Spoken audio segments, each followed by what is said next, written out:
welcome to Leading at a Higher Level Nantucket. Today I'm joined by Alan Worden, who's the founder of the Nantucket Data Platform. Welcome to the show, Alan. Good morning, Mark. Glad to be here. So, you are a data-driven serial entrepreneur focused on helping authentic places become smarter and stronger. That's a very cool vision. I love that. How do you do it? Well, I mean, the first thing you got to figure out what's the need, and this is a community we all love. Yeah. And there are a bunch of leaders, whether it's philanthropic leaders or government leaders or business leaders, who want this community to thrive. And so our phrase that you got in there right correctly was smarter and stronger. Right. And when you ask them, do you have data resources so you can make smart decisions? Their answer 2 years ago when we started was no. And the next question is, would you like them? And the answer was yes. And so that was really the start of trying to provide a resource so leaders could make better decisions.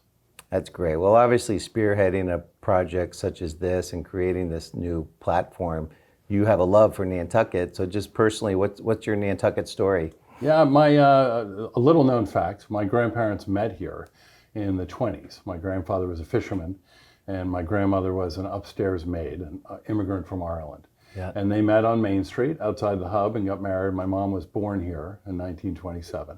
And then when the fishing fleet left for New Bedford, they left. So for me, growing up, it was sort of this distant connection. Sailing's always been my passion, and I got recruited to run the sailing program at the Nantucket Yacht Club. And so between college and grad school, I had a little break, and I came out, and it was one of those things within a couple of weeks. It washed over me, and I became a huge fan of the island, and have been here for almost 20 years. That's great. That's a Full-time, great story. And a lot of years, planes, trains, and automobiles trying to get here to sail on a weekend. Yeah. So. Well, thanks to some of the data you provided, there seems to be a lot more travel options for us virtual workers. Right. Well, we just did a project for the airport. The airport, their job is to increase lift. And they would go to a conference. There's a famous conference where you approach airlines and say, hey, fly to my community. And I think what they would typically do, what these airports do, is they sort of wave their arms and say, a lot of people coming, you should fly here. And we worked very closely with Noah Carlberg over the last couple of years, and we've been able to give them specific data on where people are coming from, how many, and the answer was Philadelphia. There were about, I think, 8,000 people who came from Philadelphia last year with no direct flight. Plenty of flights from Boston, New York, Washington. Yep, sure. And so armed with data now, he can go and say to airports, airlines, I can serve 8,000 people and I know what day of the week they're coming. I know how long they're staying. And so that's a perfect example of how we're trying to facilitate smoother transportation here. Well, it is much more, as I said, I'm a corporate virtual worker, so I have to get on a plane a lot, and there are so many more options. It really is a blessing. It makes living here much easier. Yep. So thank you. Well, it's really the airport. We're just giving them one tool. Yeah. We don't want to write policy. Right. We just want to give a resource to leaders that haven't had the resource before. Yeah. It's one of the things I say is if you need to clear a path through a forest and you have an axe, you use an axe. Right. But when a chainsaw gets invented, you should use the chainsaw. So a lot of the tools and methodologies that we've developed just didn't exist, even 2 years ago. Yeah. And so nobody's fault. Leaders didn't have it, but now we have a chainsaw, so we ought to be using a chainsaw. Well, good decisions start with good data. Absolutely. So with the data platform, how do you set a vision? And it's probably a two-part question, because you have an entity that you're running, the data platform team, and how do you set the right vision for your team? And then also the second part of the question is when you're working with other communities and also here on Nantucket, how did you set the vision for what you wanted to accomplish with them? Right. So those are slightly different things, but they should be related. And so you may know of Vern Harnish, who's a sort of management consultant, started the YEO, Young Entrepreneurs Organization. And his notion is if you want to get a bunch of people on the same page, you ought to have your plan on one page. And so we have what's called a one-page strategic plan, an OPSP. And it starts with bold beliefs. What do we believe? And we've got 7 beliefs, and one of them is information lies at the core of cultural and economic progress. And we also believe information should be available broadly, not just to the few. And another one example is we don't think data should replace judgment. It just should inform it. So we sort of know what we believe, and everyone sort of reads that and buys into it. And then the question is, okay, well, if we believe all that, what are we going to do? So then it moves to purpose. What's our purpose? And our purpose is really to make communities smarter and stronger. And so, and then we go to culture. Okay, so if we believe certain things and we're trying to accomplish certain things, who do we want as colleagues? And we were talking about it earlier. We have a no jerks rule, right? The world, does have some negative energy. We don't want to be a part of it. Right. And so we've built this amazing team of 40 data scientists and people who are really committed to that purpose, making communities smarter and stronger. And so that's, we literally have it all on one page. It's 11 by 17. Yeah. I couldn't quite get it on 8.5 by 11. Yeah. But then from that, you say, okay, what do we need to accomplish in the next few years? There are areas we're building capability. And then we have annual goals, and then it's really all about quarterly. That's for us the right period of time. What are we going to get done in the next quarter? And so that's how it all flows. That's nice. That's elegant. And I think the one-page plan works. How do you keep it relevant? So you said you keep the strategic plan up to date every quarter. Yep. That's good. That's Yep. progressive. And then we have this notion that we should run meetings that don't suck. Yeah. So we have a way to move through meetings that are efficient. And so we've built a lot of systems in the last year and a half. And I've never really been a deep systems guy. I've always been sort of at the 100,000 foot level. But you lose a lot of people if you're flying at 100,000 people, or if people are on the ground, or if you're flying at 100,000 feet. Yeah. And people are on the ground looking up going, what are you talking about? And so we found a way, by working with some great leaders, to sort of bridge the vision and the purpose down to quarterly goals. And part of it's a simple scoreboard. You've got KPIs. We're big believers in KPIs. And we're going to meet once a week and just green, yellow, red. I don't need to talk if it's green. If it's going well. Right? No one asks Tom Brady if he's working out. Right. Right? We know Tom Brady's working out. Yeah, that's pretty green. Yeah. And so if you're a colleague of mine, I'm going to assume you're a high performer and assume you're doing a great job. Right. If you're getting stuck, we want to help. Right. And so just tell me, I'm a little worried, or I hit a dead end. How can you help? Great. We're gonna get around you and help you figure it out. So it's really through smart, ultimately pretty simple systems that everyone commits to. And that's how you can drive progress. That's great. That really gets into the whole second element of leading organizations at a higher level, is how you treat your people, and do you treat the people right? Yep. And for you, it sounds like, yes, that's a green. It sounds like you're doing all the things that really set up a good culture to perform. How are you also using data that you're providing to the communities to help them make informed decisions about how they treat their community or their constituents, or maybe even the town employees that they're working for? So I'm smiling because when I think about the earliest days, when we really didn't know what we were doing, we would go to leaders and say, hey, do you have data? We want your data. And they'd sort of go, what? Like, I'm not giving you my data. Yeah. And then we realized that it's really not about data, it's about answering questions. So the way we interface with leaders is to say, forget data.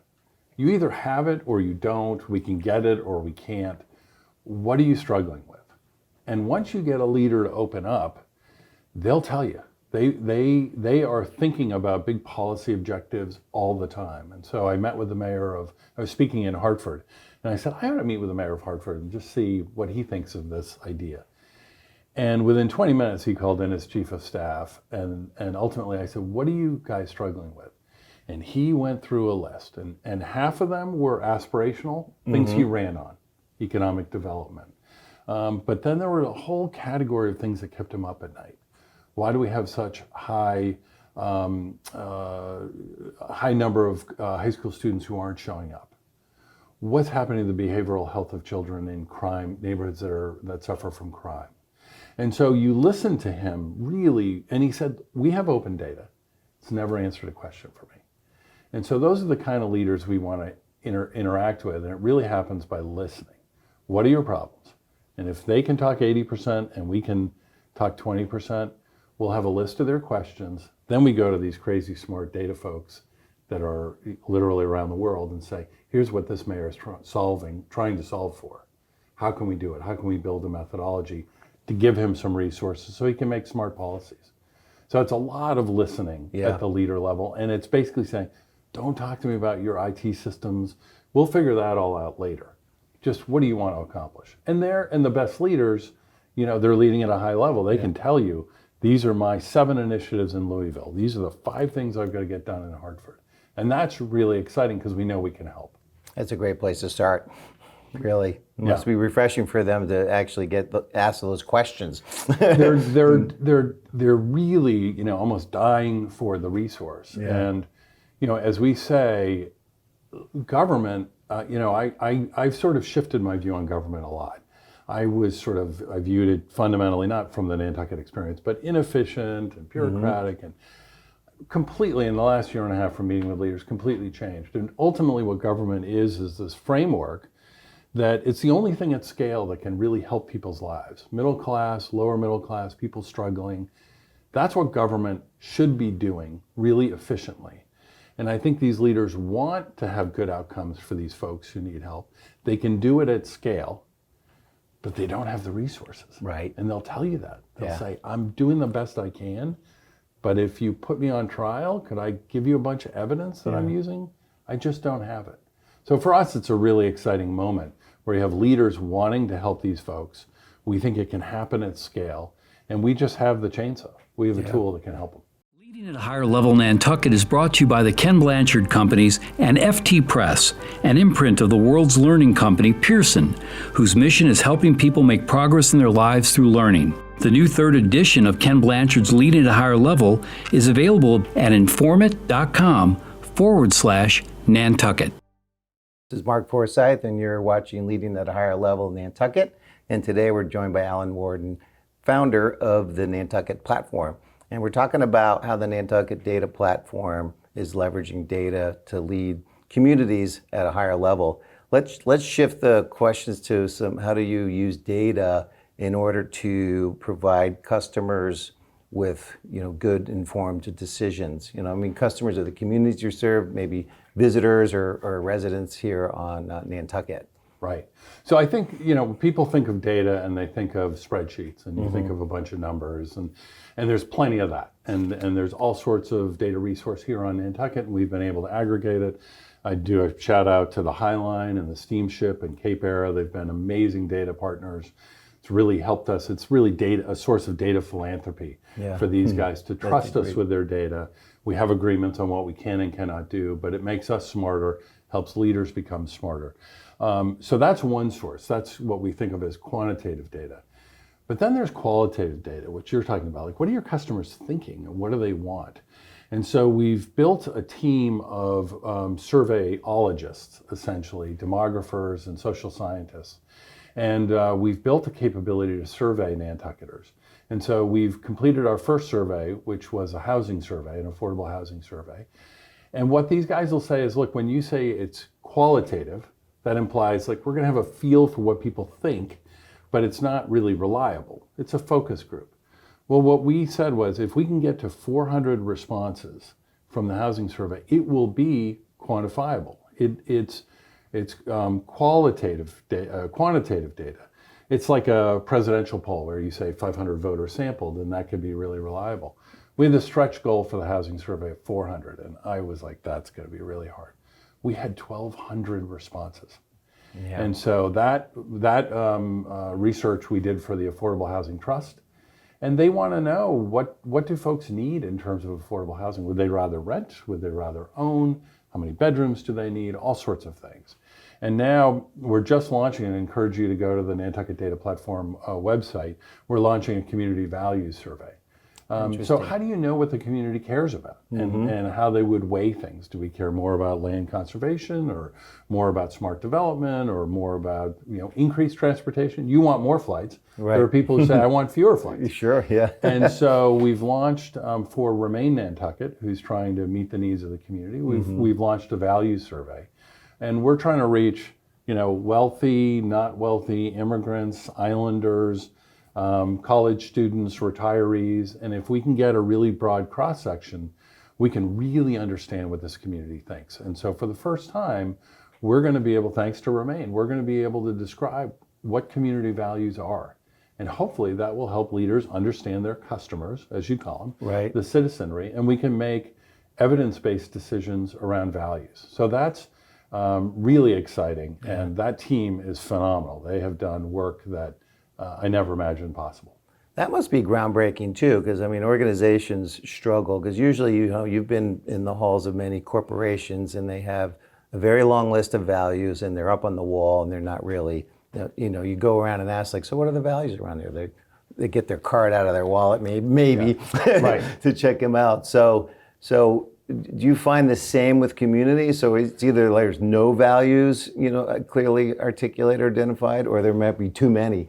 What are you seeing? The real problem is, how do you understand a community's values? Well, arguably it's at the ballot box. But when you have really weak participation, and in Nantucket, one of the issues leaders have identified is town meeting, where you have very low participation. And so there may be things that are voted, and that is certainly the majority of the people in that room doesn't necessarily represent the broader community. So that's a conflict.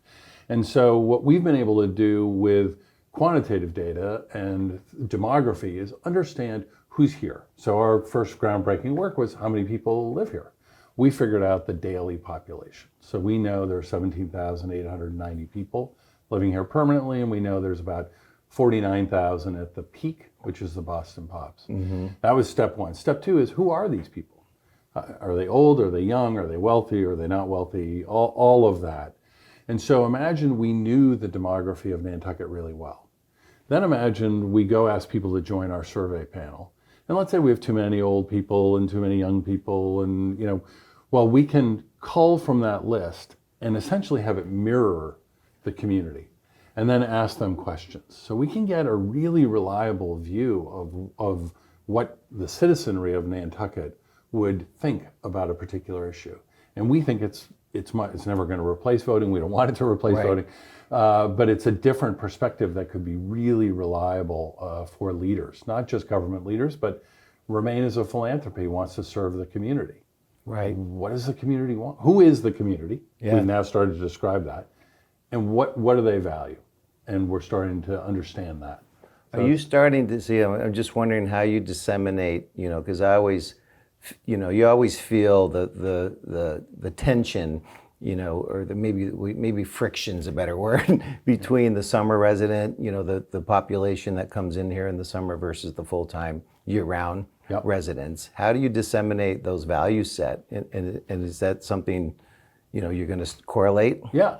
So anecdotally, you feel something based on your experience. Well, is that true? And so in our surveys, as people give us sort of their basic information, we're very big on privacy. We have a privacy policy. We have a whole board that advises us on privacy and data security. So leave that aside. But if we looked at a bunch of surveys, we could say, okay, these are summer people, and here's what their values are. Here's what the 30 to 40-year-olds value. They may value affordable housing. Summer people may say, I already have my house. Right. That's not a priority for me. Yep. Land conservation is my priority. And that's okay, right? We're all trying to live on this island together, and appreciating people's different perspectives has a ton of value. And again, we don't want to write the policy. We just want to say, here's what summer people of this income and this age think about. Here's what new immigrants to the island think about. Here's what young moms think about. And we can do that for the first time through really reliable survey methodologies. And then what's interesting is, as opposed to good surveys that some companies have, we have all this other data on Nantucket. So as you start to put these data sets together, you can understand questions, what we call pressing questions, in a way no one's ever been able to anywhere in the country. So this is really innovative, not just on Nantucket, but as we talk to other leaders and we build a global data science team, we're really pushing the boundaries of demography, data science, data aggregation, and it's really exciting. It sure is. This is Mark Forsyth with Leading at a Higher Level Nantucket, and today we're joined by Alan Worden, the founder of the Nantucket Data Platform. And we're just talking about how to use and leverage data to understand demographics, understand community values, which really kind of sets up one of the key elements of how organizations lead at higher levels is having the right kind of leadership. So it sounds like everything you just described and identifying the values of a community can really set up town government to have the right kind of leadership. Are there some examples that come to mind? Yeah, I mean, we're doing 3 projects now for the town. They've really embraced this. At the department head level, we had a meeting about a year ago, and my wife, Victoria Powers, is our CTO. I don't know much about data. I've learned a ton over the last year. She actually has a master's in abstract math from Harvard. This is her area of expertise. And she said, I want to talk to the leaders. I want to talk to the department heads. And I said, okay, well, I guess you're going to have a meeting. And so as it went along, I said, how's that coming? She said, well, it's going to be a 5-hour meeting, and we're going to try to get 12 department heads. Yeah. And I said, I don't know anyone who wants to go to a 5-hour meeting. She said, I'm going to serve them lunch. I said, it's not going to last. Yeah. It's not going to work. She said, trust me. Well, as with many folks, your spouse is way smarter than you are. We were oversubscribed, and it was over a 6-hour meeting. And what we heard from these leaders is, I want to do a better job on the One Big Beach. I want to do a better job with recycling. I want to do a better job on finance. And so these leaders have totally engaged at the department head level and at the select board level. So for us, it's very exciting. For the town, we're doing 3 things. We help them on the US Census, which is a huge issue people really need to be involved in. They asked us to review their list of addresses so that we can make sure everyone gets a census form. And together we found 800 additional addresses, which was over 2,000 people at $2,000 in average state and federal funding. That's $4 million a year for 10 years. So there's a $40 million opportunity we helped the town find. And so we need to make sure everyone participates in the census. Yeah.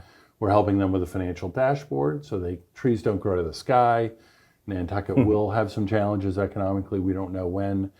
We've hired someone from the Federal Reserve, a data scientist with machine learning, to help us look for certain indicators that would identify cautionary tones in the Nantucket economy. So we're doing that, and we're helping them. They wrote a great strategic plan, and I'm not sure a lot of people have engaged in it. So we're giving them some visualizations. We were talking about it earlier. We spend a lot of time on data visualizations because we need to tell the story. Most people don't want to read our algorithms or our regressions, right, but they're interested in the data visualizations. Right. And so we're helping the town with that. So the town's been just great, and they want the tools, and they've been great partners. Well, we really appreciate you coming into the show. Really glad to be here. And your group and your team is really leading at a higher level using data and right, helping communities, especially this special community that we live in, Nantucket, make great decisions. Yeah, and what I said early on was, Nantucket's been a leader with racial integration in the 1800s, with land conservation, historic preservation. And we have the inkling that Nantucket will be known for the first community data platform. And we're certainly getting good response from Santa Fe and Charleston and Hartford and a number of other communities. So it's a really exciting time for the island, and we hope we can create a model that will spread across the country. Well, it sounds like you're doing just that. So, we're getting there. Yeah, good. Well, thank you so much for coming in. Thanks for having me, Mark. This is Mark Forsyth with Leading at a Higher Level in Nantucket, and we'll see you next week.